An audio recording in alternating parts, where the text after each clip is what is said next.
touch with me for about a year, and he's gone to various institutions to say how they can create a good alumni network using social media, and he has real life stories to say about the institutes, etc., which have done this. We then have two very well-known professional trainers, Lavli Kumar and Anila Ratan, who work for Mafua. You all know Mafua. Mafua is one of the big training companies, and they will lead this thing about hands-on session, which will of course be supported by Pooja Grover, Maithili, Ashima, Aneja, Ajit Gautam and Sanjay Jha.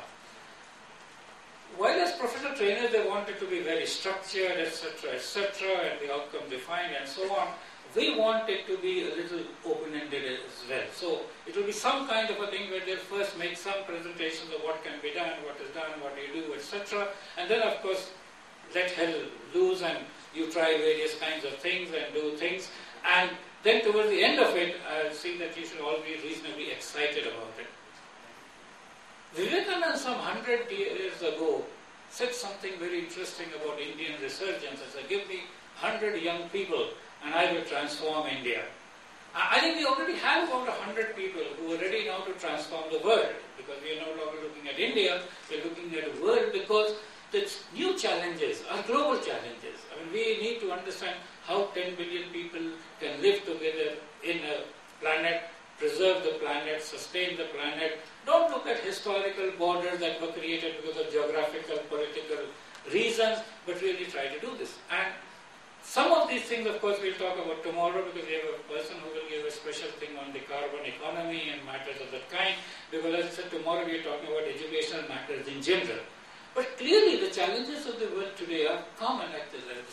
One is how to have transition for 1 billion people to the knowledge economy, how to live together, how to have sustainable development. Of course, if you're like Stephen Hawking, you are at the same time on the slide looking for life on other planets as well. So we don't exclude that. But while we might think of life on other planets, we'd also like to make life on this planet better. That is the larger goal of education.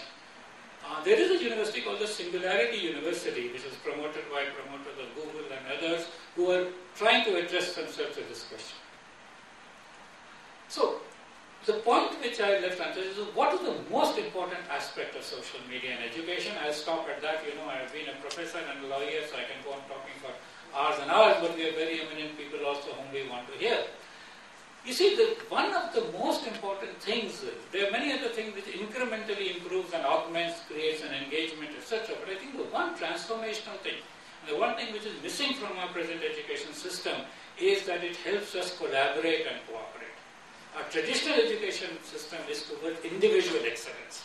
So we've all wanted to be 99.9%, and now with the new grading system, all of you who have some idea of parents come, see, my son got 97, their child got only 93, how can the two be put together in the same grade called A? I mean, that's the spirit that we have.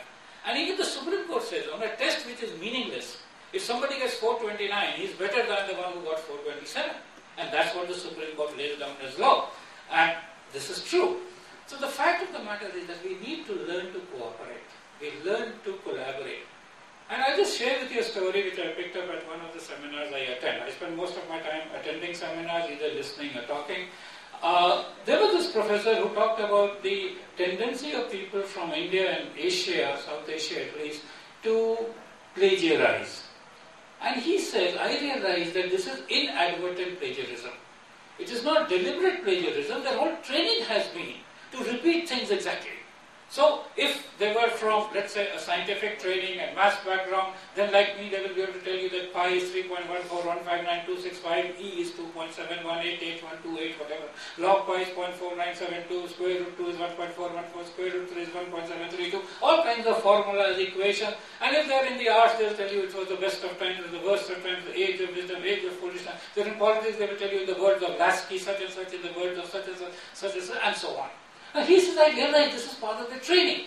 They have not been taught to express in their own words. So he used this thing called Turnitin.com and said, before you submit a report, put your report through Turnitin.com and it will show you where you have used other people's stuff. And then take those pieces, rewrite them in your own way, use your own expressions, etc., etc. And he says, within 3 or 4 iterations, in 3 months, I got them transformed into people who could express themselves because they were brilliant, they